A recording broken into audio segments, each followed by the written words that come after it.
This is March 15th, and this record will be of a conversation with Dick Wagner relating to the beginnings of Historic Madison.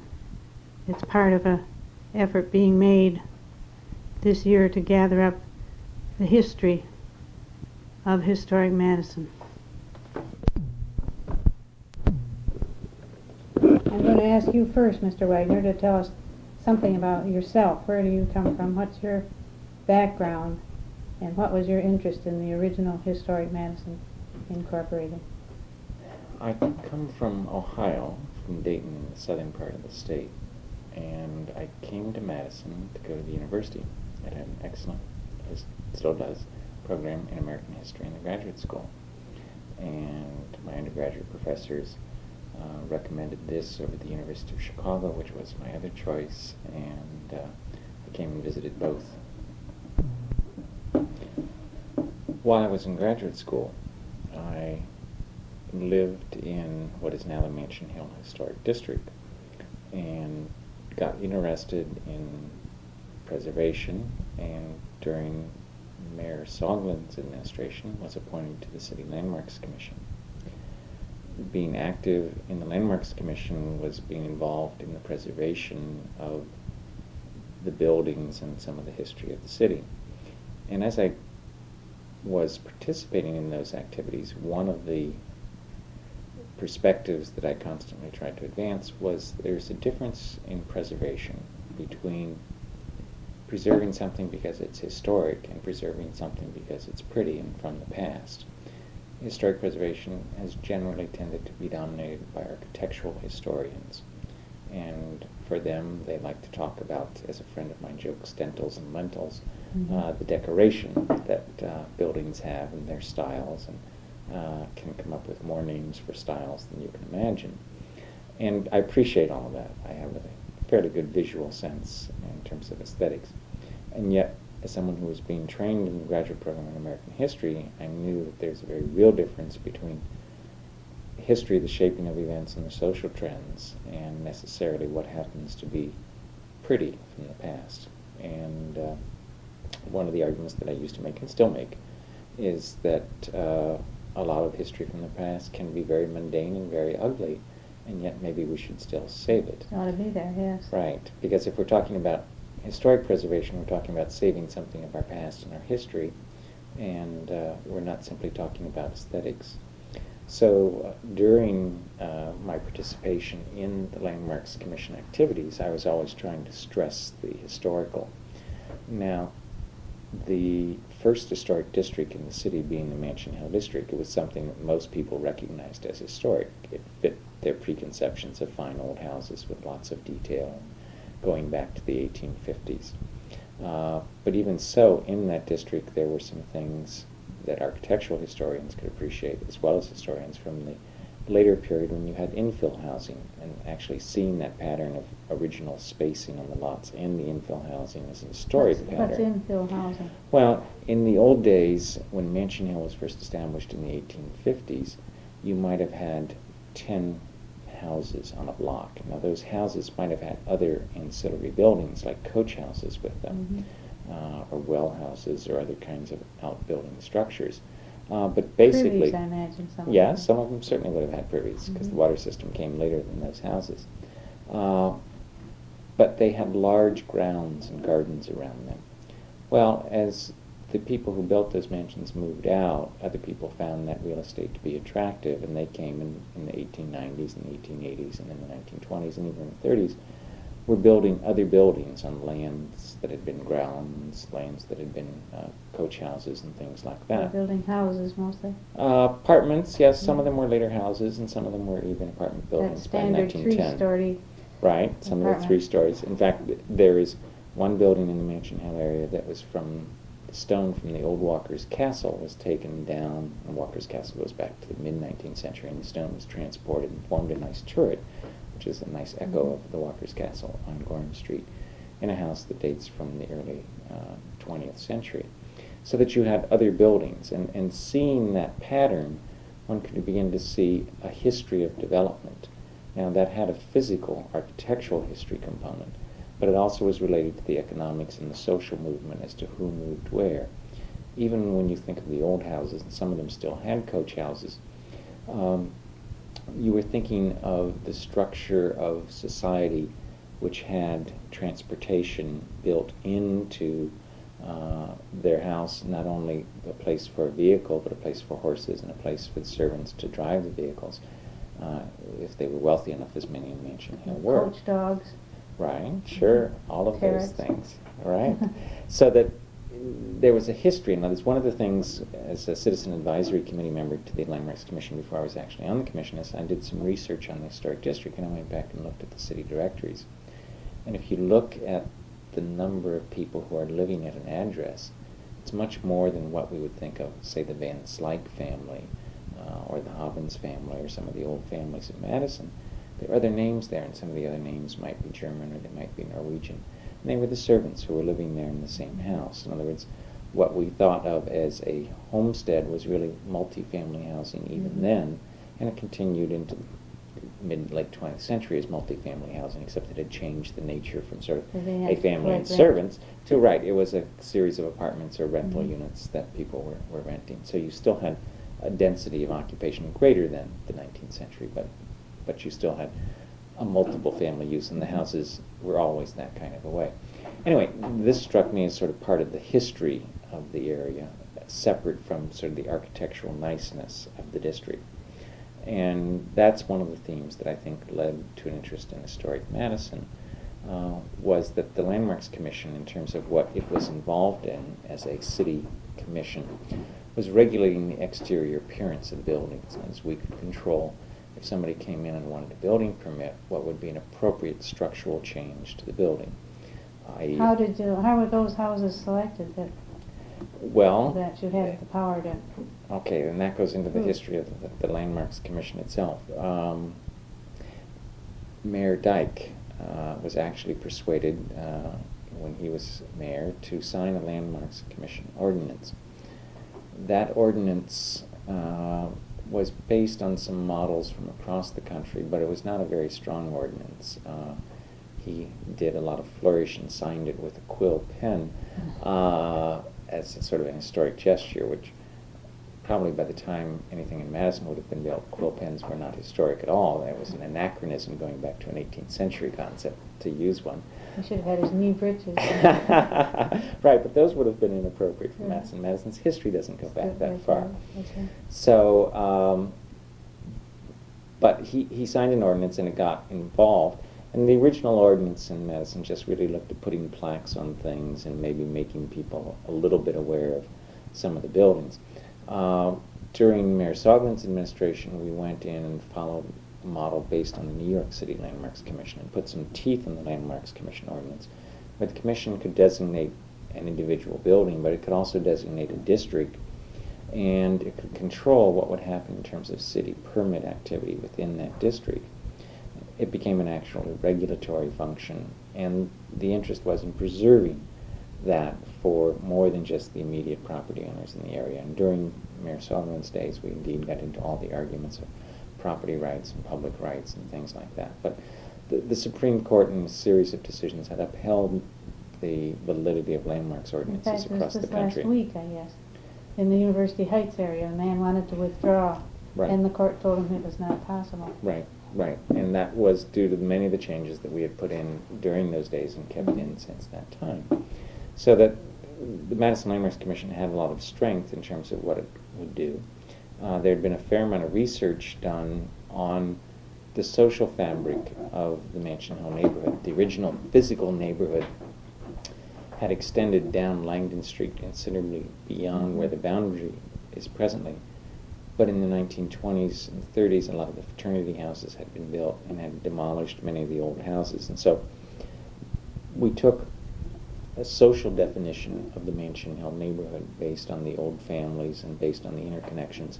We went back and looked at some of the press clippings they had of, Society Affair and they didn't call it Mansion Hill, but in that area.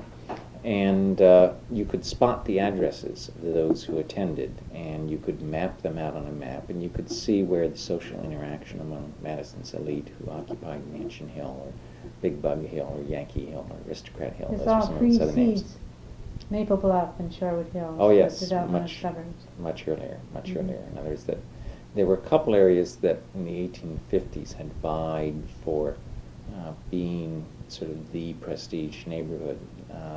Leonard Farwell built his mansion out on Spate, and a few other people followed him there, but then that collapsed in the panic of 1857, and the East Side never did achieve that kind of a status. And Mansion Hill did, as it got further investments in the late 50s and 60s. Some of the Mansion Hill people had cottages in what's now Maple Bluff. Yes, Moved out for the summer. yes, they did across the lake. Mhm.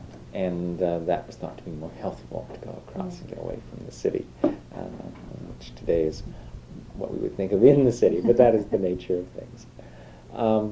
But the Landmarks Commission had a body of social research that myself and some others had contributed to, which defined the boundaries of the Mansion Hill neighborhood, and then drew those into within the existing physical structures, and then did the designation, and then proceeded through its regulatory powers to control the building permits and what would be done as appropriate to the district. But the experience had shown us that the commission itself was fairly narrowly focused simply on the city process for designation and for regulation of buildings once they had been designated. And part of what we realized was that there was a need for the historical information which related to these buildings, but which would also relate to things that were specifically designated landmark individual houses, or were not specifically historic districts.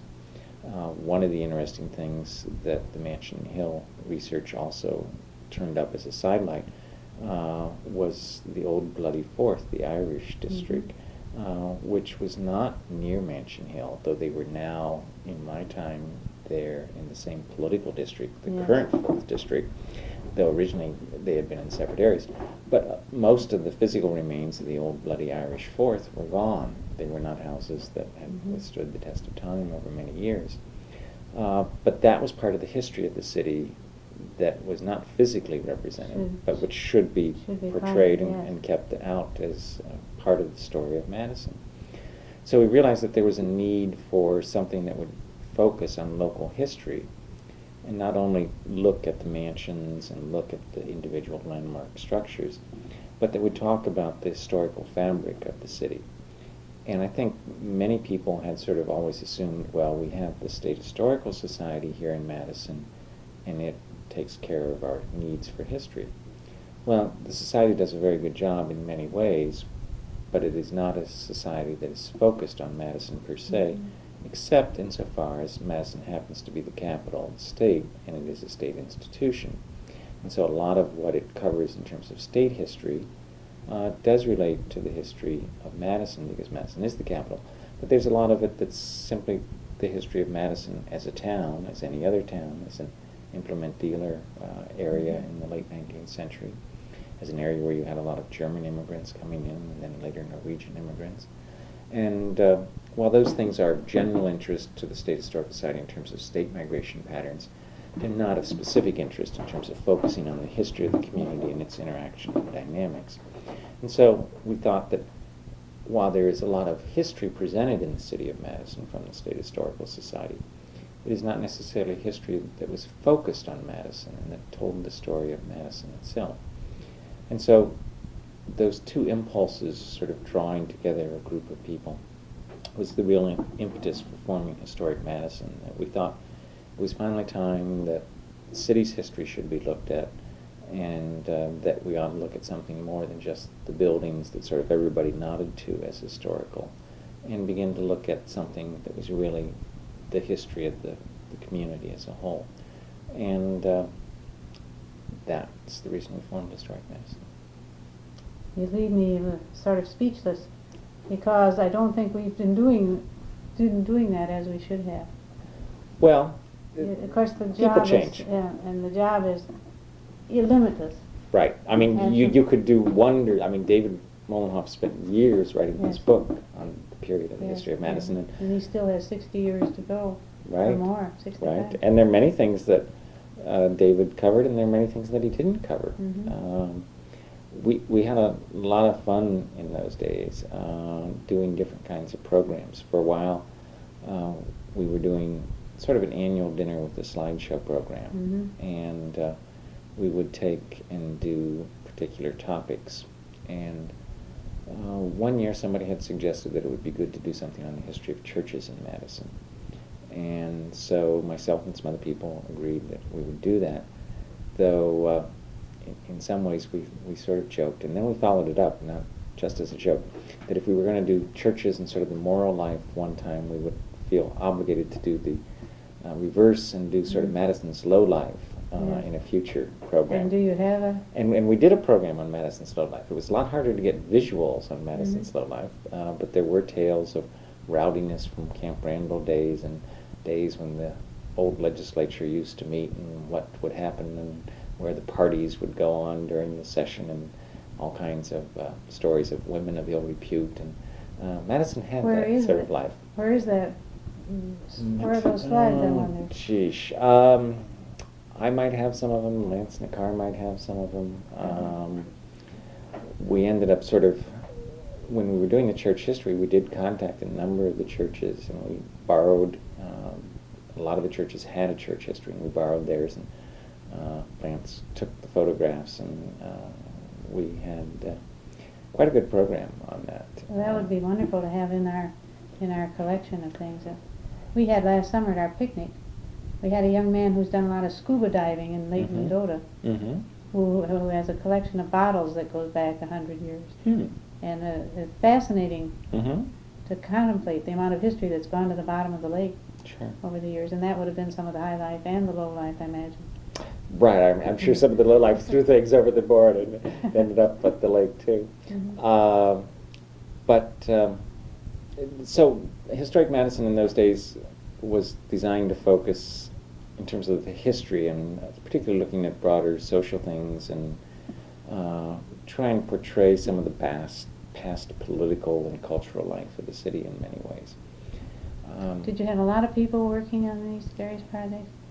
We would have a committee of, usually it ended up to be about a half a dozen, and each of us would sort of pitch in and do some of it here and there, and we sometimes thought we'd never pull it together. We ended up, for these sort of slide tape dinner programs, doing an actual script and having the slides, knowing when we were going to pop them in to match the script. And from an historical research point of view, they were not terribly thorough, though they were certainly entertaining, and they certainly gave people a sense of what the history of the city was. And when you did that, you used the newspapers, I assume?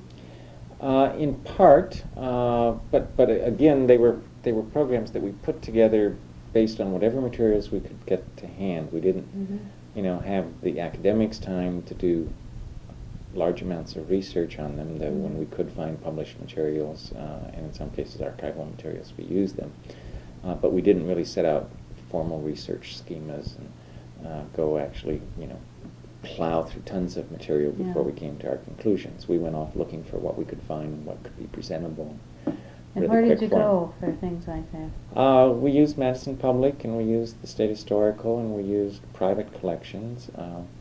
Phil Fox, who has a lot of material on Old Madison, was a very good source for many of those things.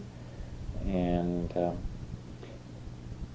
some of the other things, and I sort of talked about the dinners, and they were fun, and I remember them for that. Did you plan 2 or 3 of these a year? Or? We did one a year. One a year. One a year. And how many people would come?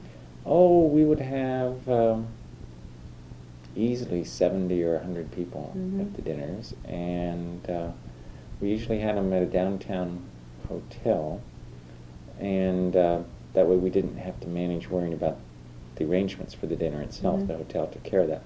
Though we did sometimes recognize the drawbacks of hotel food, and what we did, and we did this for a couple of years, we did a table of Old Madison desserts. Lynn Hamel, who was active in the early days, had done her Taste of Old Madison cookbook, and so we sort of started farming out members of the board who would take some of those recipes and do some of them. Yeah, that's a good idea. And so while we might get through on hotel chicken or whatever they were serving us, Meatloaf. we had in the end some very delicious desserts. And it wasn't that you sort of got just one dessert the way a hotel might, but that you could go and choose from this wonderful groaning board of chocolate and sugar and all Well, kinds of things. that would be marvelous. I think we ought to do that as a way of promoting people Sure. coming to the It was fun, and if you got somebody who agreed to make a dessert, you know they came to the dinner.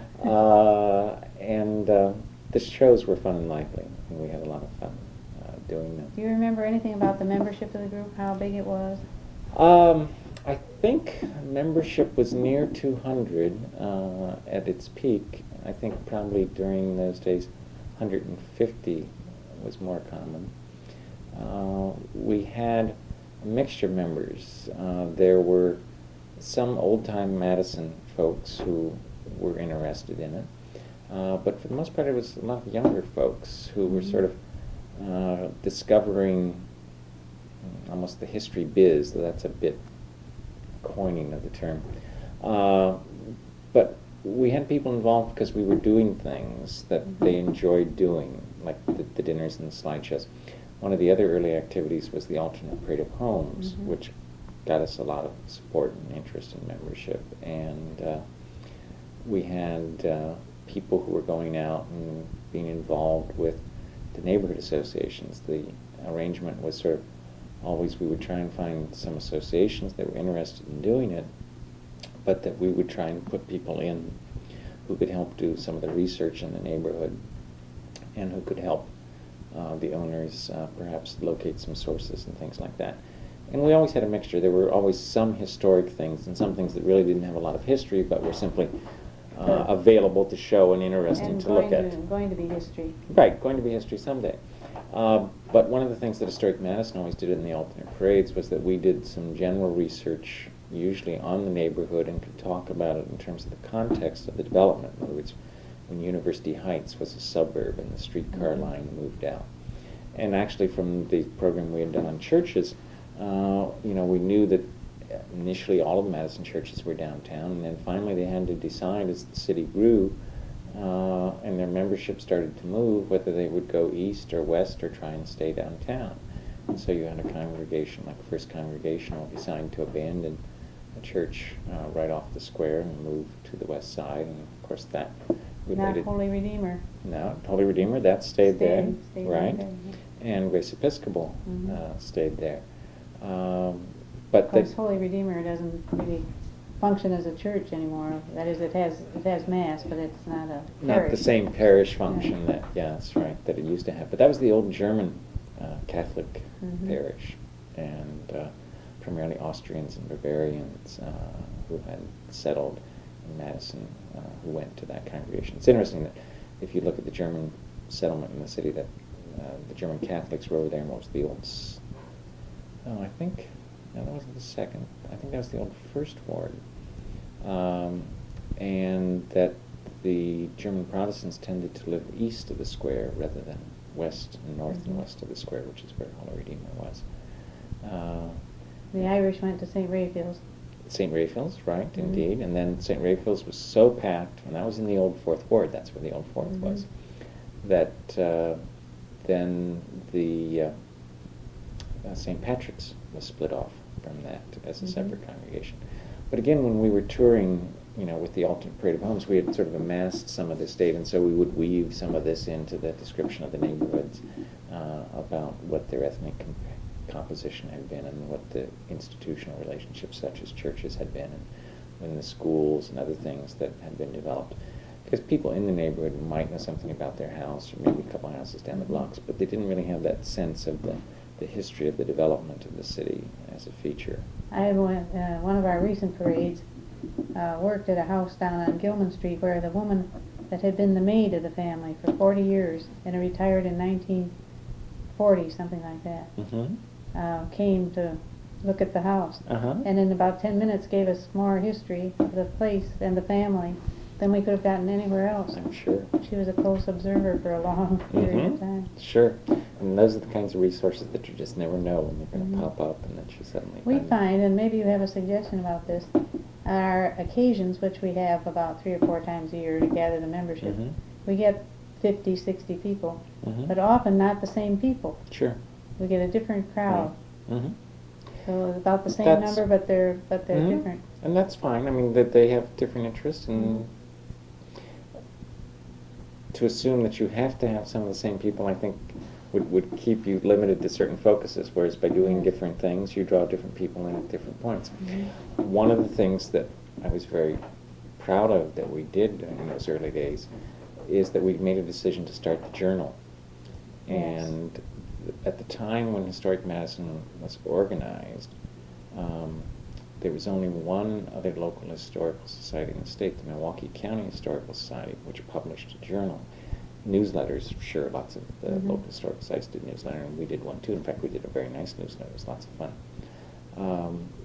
But the journal was an attempt to say, we're a little more serious, and in this town, which has an academic tradition, that we think we can support that kind of a publication. Sort of a permanent record. Right, permanent record, and one that takes more time to develop, and is not just sort of a short snippet or a little tidbit of history, such as we Mhm. often did in the newsletter, but that which tried to more cohesively and coherently present a story about some aspect of the city's history.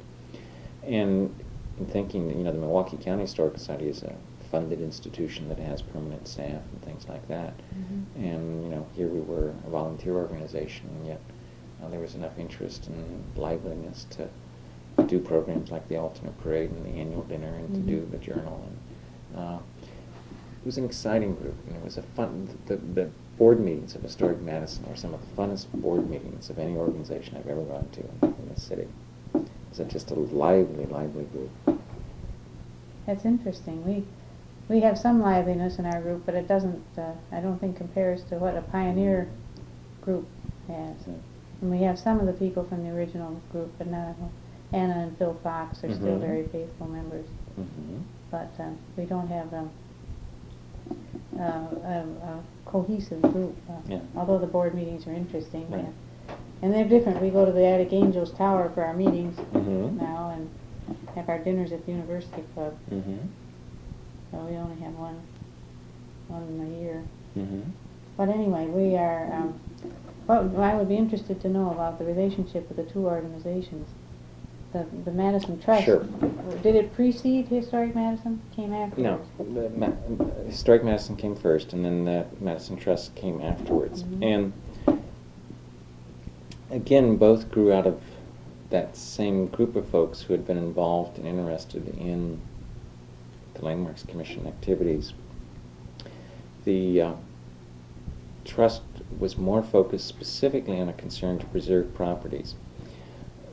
Thinking back to sort of the cause of many, or the occasion for many of these, is that when Mapleside went down, that was some of the impetus for forming the Landmarks Commission in the city.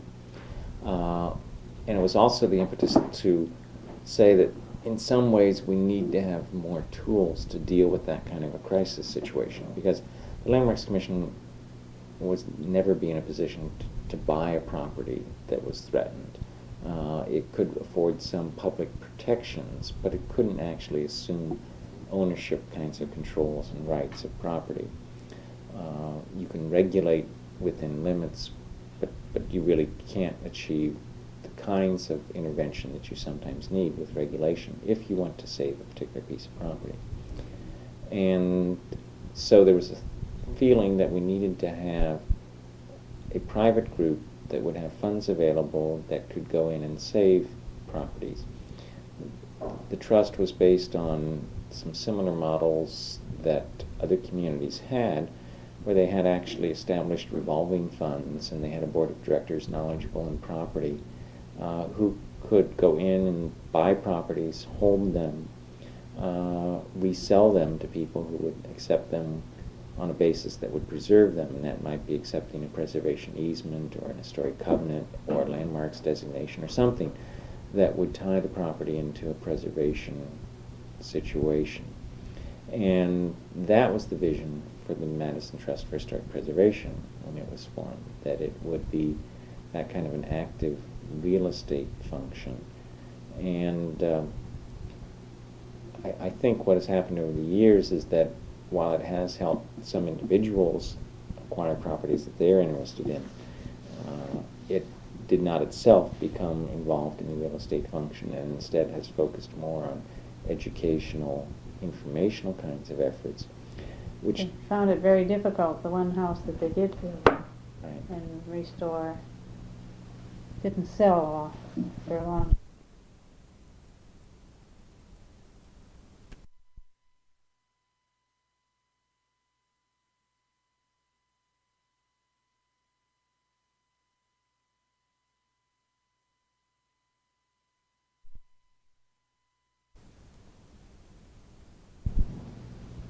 We were talking about historic the trust, preservation, yeah. right, and my involvement with the trust was only at the very early stages when people were talking about organizing it, and I didn't really follow it with any care, except as sort of a general observer from a distance.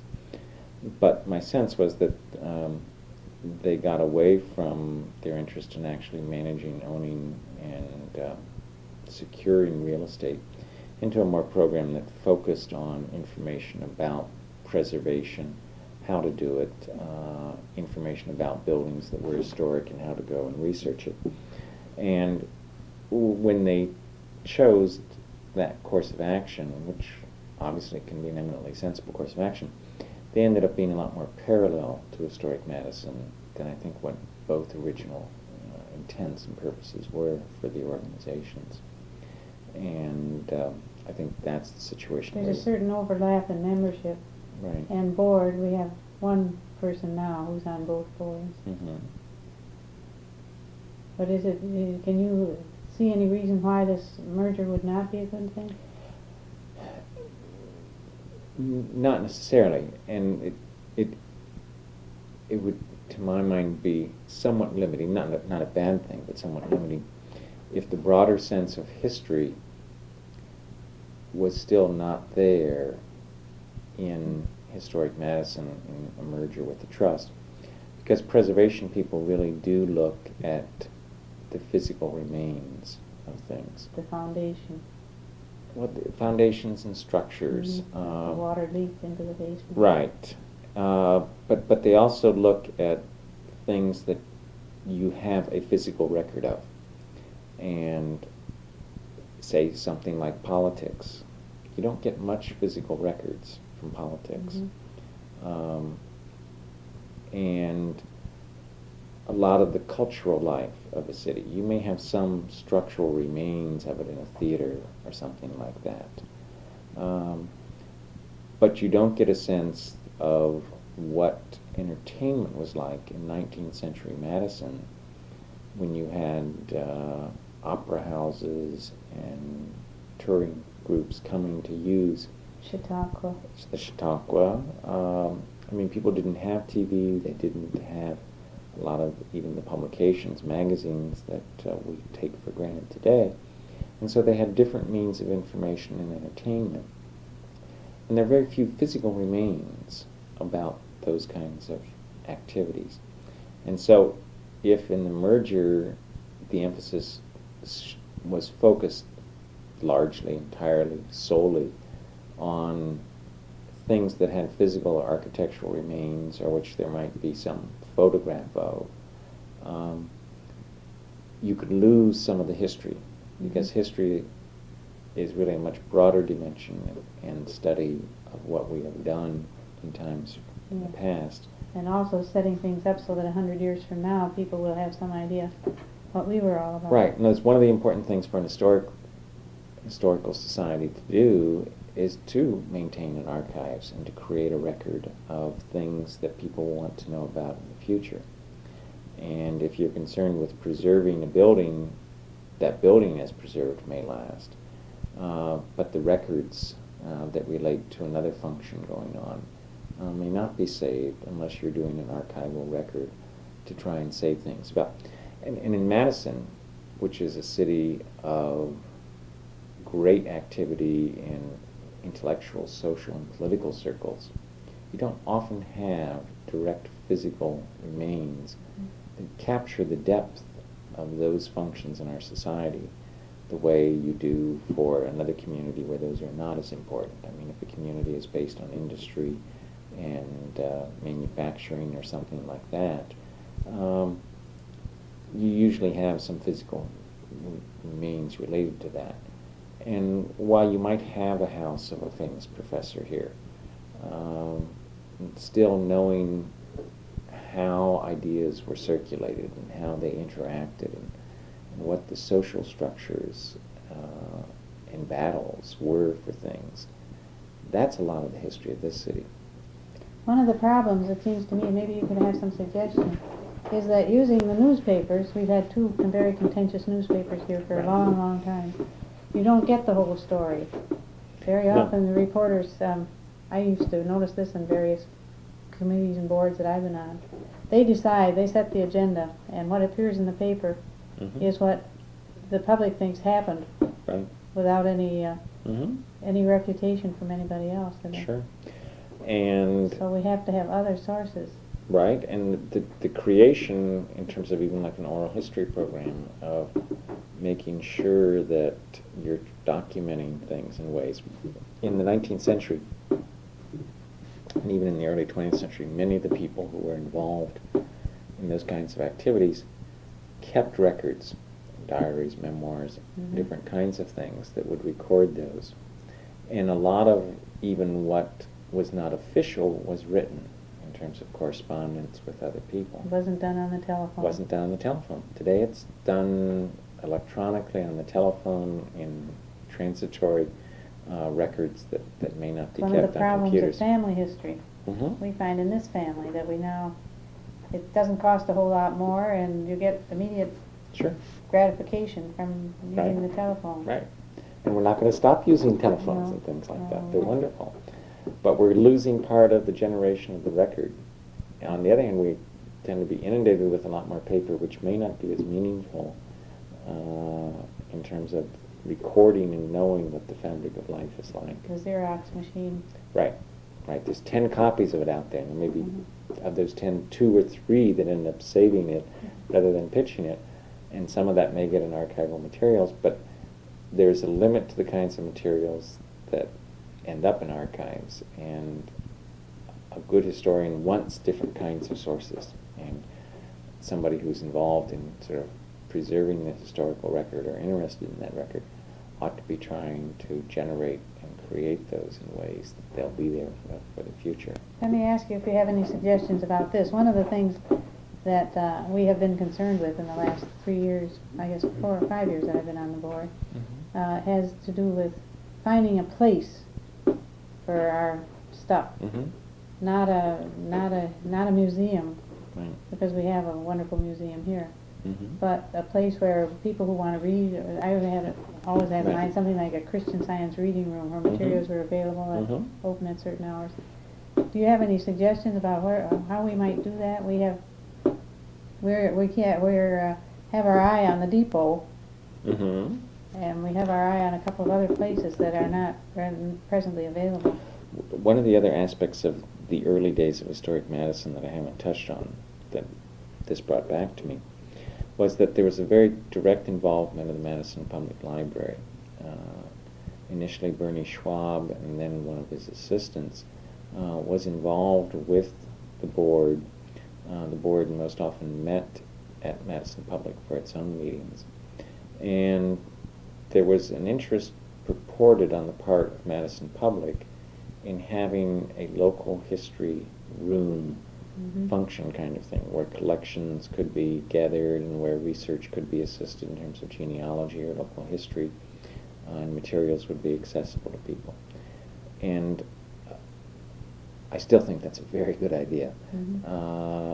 There's a problem, and I've noticed this in traveling around the States, that many local historical societies do end up with a place or a building, and then they struggle so much just to keep the building, having the painting project on the weekend or the roof. Or real estate takes a lot of effort, and unless you have regular income going into it, it can deteriorate real quick. And in the early days, I steered, for what my voice was worth, the board away from trying to look at establishing a local history museum, Mm-hmm.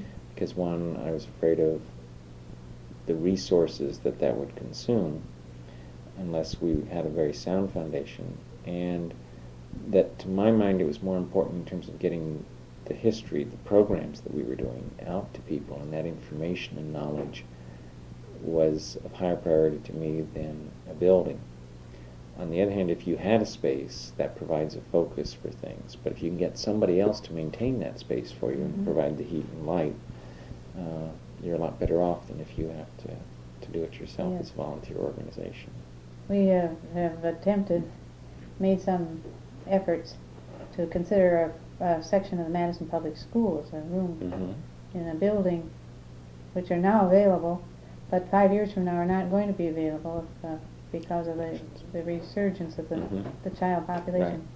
Pied Piper took them all away, now he's bringing them all back again. All right. But so we've tried that. We've tried various other places. It's conceivable, I suppose, that we might be able to get something in the museum downtown when they develop the third and fourth floors of the old Booty and Murray building. But I agree that we don't want to put a lot of resources in it, but we have this feeling that if we were focused in some way at our meetings and our conferences at some particular place that was ours, and some permanent staff of some kind there. But I agree, we could maybe raise the money to get it started, but to keep it going month by month is really a problem. Yeah. Well, and insofar as if Madison Public would ever show that interest again. Bernie Schwab, I think, had a particular interest He did. in this, He did. which doesn't appear to be available now. No, I know it doesn't. But that doesn't necessarily mean that sort of enough public interest and outcry might change some of that. Well, we do have this one space in the basement down there, and the Dane County Historical Society provides Donna Hartshorn, who works a few hours a week. And it is the beginning. We decided we'd just start depositing everything there, and when it gets to a certain point, something will have to be done about it. Right.